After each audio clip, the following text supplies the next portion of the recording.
The Las Vegas Raiders actually had a shot to beat the Chiefs in Las Vegas, but a few plays happened that completely changed the game. My name is Wi-Fi Willie. We're going to break down this Chiefs versus Raiders matchup.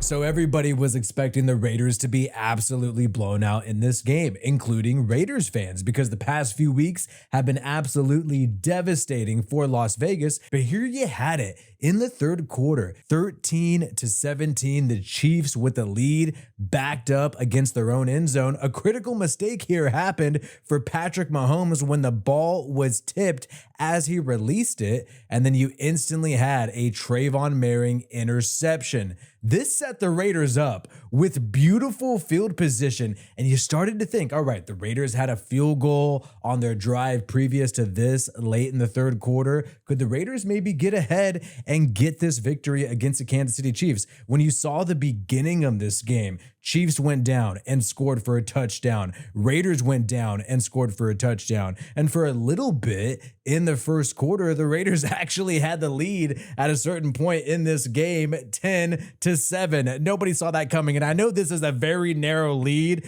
but you got to take what you can get when you're a Raiders fan right here. And also take what you can get against the Kansas City Chiefs, who are undefeated. Now, the game started to separate a little bit. There's some questionable things that we'll get into that happened right before the end of halftime. But regardless of the fact, the Raiders straight up had a shot here and were inside the 5 against the Kansas City Chiefs with a chance to possibly get the lead. But then you saw the following offensive drive, and this really shows the biggest problem with the Raiders right now. The biggest problem with the Raiders is clearly their offense. I actually feel bad. I feel emotionally bad for the Raiders defense because they constantly make plays. They made plays last week and they continue to not get bailed out ever by their offense. You had Gardner Minshew start out hot in the beginning of this game, but in these 4 plays that happened here at the 3-yard line, mind you, at the 3-yard line, the Raiders with offensive coordinator Luke Getsy decide to run the football, and not get anything done. They didn't even try a play action here. And then you had on 4th and goal, Minshew instantly pressured, and that guy just had to take the sack on 4th and goal, which you do not want to see. Turnover on downs. You get an interception inside the Chiefs 5, you have a chance to get the lead, and then it ends in a turnover on downs. The Chiefs get the football back. This was a moment when it felt like the Raiders lost the game. We're going to get into another moment when they truly did lose the game and actually ruined all of their chances, but I think this was one of the more critical moments in this game when they seriously had an opportunity to shock the world. And the story was about to be about head coach Antonio Pierce and how he just tends to lose to, say, the Carolina Panthers, the Denver Broncos, but will go ahead and beat the Kansas City Chiefs. He almost beat the Kansas City Chiefs for a second time, and then they randomly beat the Baltimore Ravens in week 2 this year. The story was about to be how Antonio Pierce can just beat really good teams, but then not do well against the teams that you should beat. But the Chiefs were able to squeak out a victory here. We're also going to talk about a big statement that head coach Antonio Pierce made about the Raiders offensive coordinator, Luke Getsy. We'll talk about that in a little bit, but I think you have to question whoever is making these play calls and deciding what we're going to do here inside the 3-yard line. 3 runs in a row. You don't even try to throw the football. That's going to make a lot of people scratch their heads. Mind you, last week against the Los Angeles Rams, the Raiders were in the same position, decided to throw the football multiple times, did not try to run once, and they ended with the same result. So maybe they tried to do the exact opposite here, and that was the thinking behind it. So all of that happened, right? And if you saw this game like I did, really close, well in the first half, like we mentioned earlier, critical moment there in the third quarter, but the Raiders defense kept making plays. And this is a Raiders defense that is decimated with injuries. We got to keep that in mind. This is a Raiders team that was supposed to be led by their defense. They were supposed to have the big free agent acquisition, Christian Wilkins, the former Miami Dolphin, at defensive tackle. He's now on IR and not going to play this year. They were supposed to see the second, big year for Malcolm Kuntz. He's been in the NFL for a little bit of time since 2021, but he started coming into his own, this edge defender, Malcolm Kuntz, and he was really supposed to have a big year this year, but he was on IR, didn't even play a game. So this is a Raiders defense that is still playing quite well and already doesn't have two of their key pieces on the defensive side of the football, but they were able to keep the Raiders in this game despite that embarrassing turnover on downs that we just showed you. You had the Raiders still with a shot to tie this football game. 8 minutes to go in the fourth quarter. You're there at your 37-yard line, marching down the field, going to try to go ahead and tie the Kansas City Chiefs with a touchdown. And it's 2nd and 3. It's not like you got to be aggressive. It's 3rd down. It's 4th down. It's 2nd and 3. It's a very manageable situation, an ideal situation here. But what you have is Gardner Minshew just making a mistake. And the biggest story for the Raiders this year has been Gardner Minshew creating turnovers. I tried to make excuses for this guy for a long time, but at the end of the day, there's just something about him this year in particular. We've actually seen Gardner Minshew have some turnover problems before, but this year in particular, he's even admitted it in press conferences. This year, he's just been more turnover prone. I don't know what it is, but you had him just try to turn this sack. You had a defender here. He's trying to turn this into a positive play or maybe just get to the line of scrimmage, but instead, boom, 69 strips it here. It comes out, Gardner Minshew coughs it out, and then you have the Chiefs take over, scoop that thing up, and then you got a turnover right here. And this was truly the dagger in the heart that ruined any chance of the Raiders tying this game, making it really close or coming back and winning this game, because now you got the Chiefs set up inside your 40-yard line, and the Chiefs instantly went down the field casually, tried to melt some clock, and then scored a touchdown. And that was pretty much the end of the entire football game right there. That turnover really ended it. But like we showed you earlier, there was that critical moment in the third quarter that really could have set the Raiders up nicely. This was the next play that I think just completely ruined the game. And the sad part about it, like we mentioned, is that it's 2nd and 3. It's 2nd and 3. Imagine if we just throw the football away. Imagine if we just take the sack. Anything besides turn the football over, we could have a completely different outcome. But Raiders end up taking the L. And look, nobody should be surprised by this. I mean, as a Raiders fan and most people around the NFL, we were expecting the Raiders to be completely whooped in this game. And I think even despite the turnover, even despite the embarrassing turnover on downs here, I think you got to give credit to Gardner Minshew and the Raiders and the offensive coordinator, Luke Getsy. They did find a way to move the football down the field in the first half. Now, do I think that these people are long-term solutions for this team? No, I do not.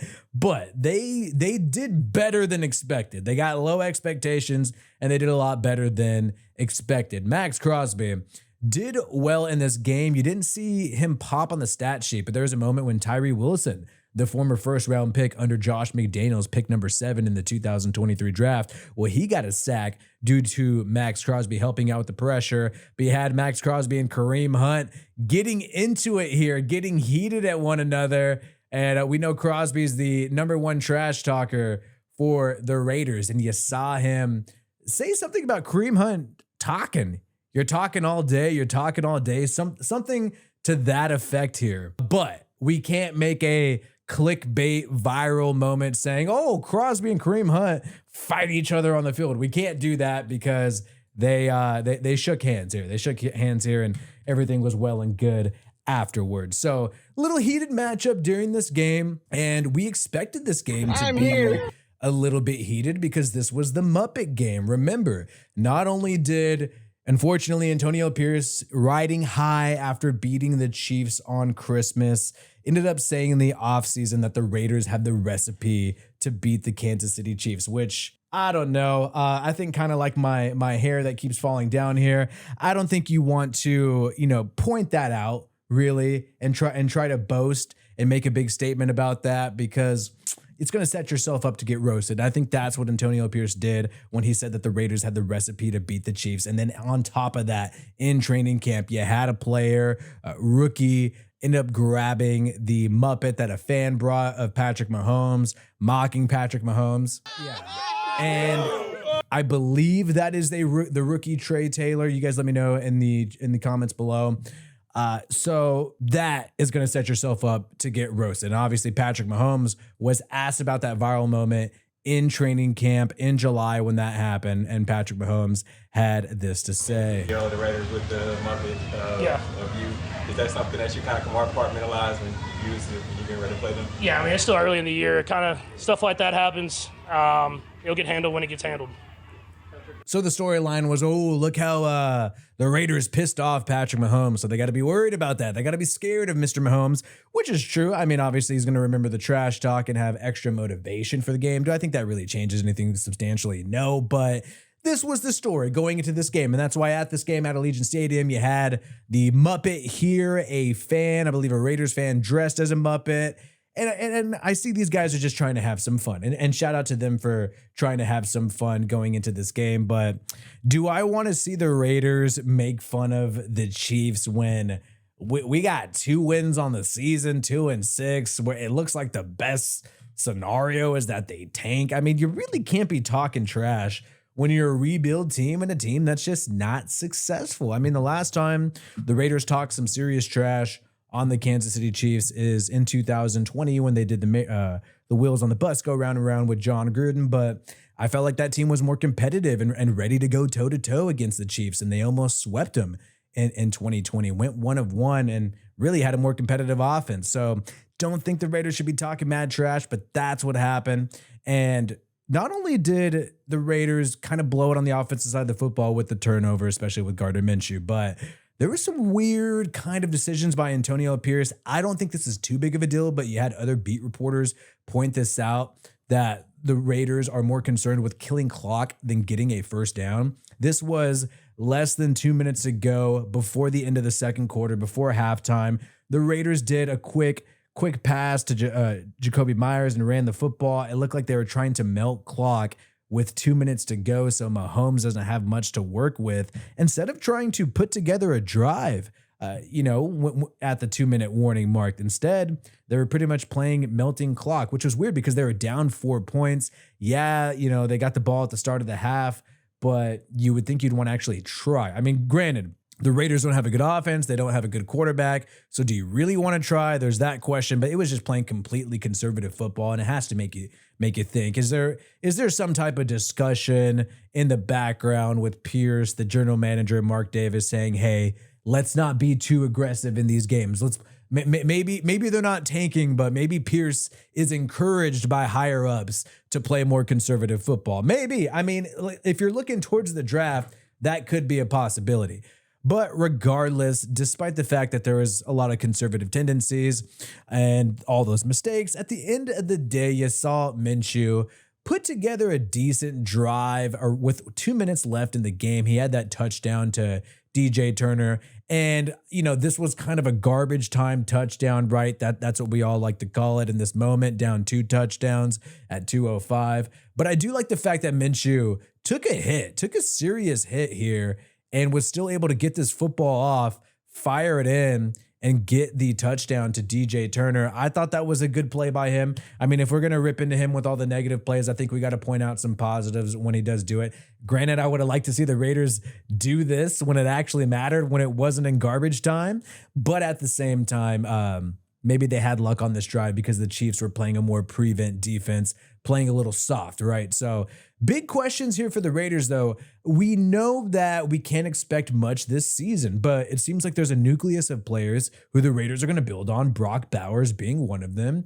And we have to also wonder, is this coaching staff going to be something that the Raiders build on? To Sean Reed at the press conference, the writer of The Athletic, they asked Antonio Pierce if he's considering making a change at offensive play caller, and head coach Antonio Pierce said he thinks the issue is execution. So it doesn't sound like the offensive coordinator, Luke Getsy, is in jeopardy of losing his duties this year. And that makes sense. I mean, who else is going to call plays if you take it away from offensive coordinator Luke Getsy? Do the Raiders really have a lot to work with? They've gotten rid of Devontae Adams, right? They had to get rid of Devontae Adams. I'm not really going to put that on them. So they got some young wide receivers like DJ Turner, who've always been at the bottom of depth charts his whole career. They don't exactly have superstars. You saw them get one of the few stars they have on the offensive side of the football, Jacoby Myers, back in this game. And I think you saw them do a lot better because of that. But this is a team that I don't see how you can just point at the offensive play caller and say, this is the only problem. Do they play conservative at times? Yes. Do they have the players to be super aggressive and win shootouts? Of course not. They don't. They definitely don't have the quarterback, which is the most important thing. So I think if anything, the main issue here is, did the Raiders expect to seriously compete with Gardner Minshew at quarterback this year? I think that has to be the center focus. And whoever sort of thought, all right, Gardner Minshew could help us really compete in the AFC West, really compete to make the wild card, even if we're more of like a defensive team. Whoever made that decision and said, all right, that's the way that we're going to go, I think that person has to be heavily scrutinized, heavily questioned. Maybe it's general manager Tom Telesco. Who knows? But I think that's pretty much the biggest problem for the Raiders this year. And we'll see what direction they go in. Will this same staff come back and have an opportunity with building a younger team through the draft? Is that what the plan is? Are you confident in this staff? I'm not sure. I think we saw head coach Antonio Pierce speak confidently about this team in the offseason. Was he just doing that to hype everything up, or did he really believe it? I think that's the big question. My name is Wi-Fi Willie. Subscribe for more content from me. Peace out, and I hope you have a good one.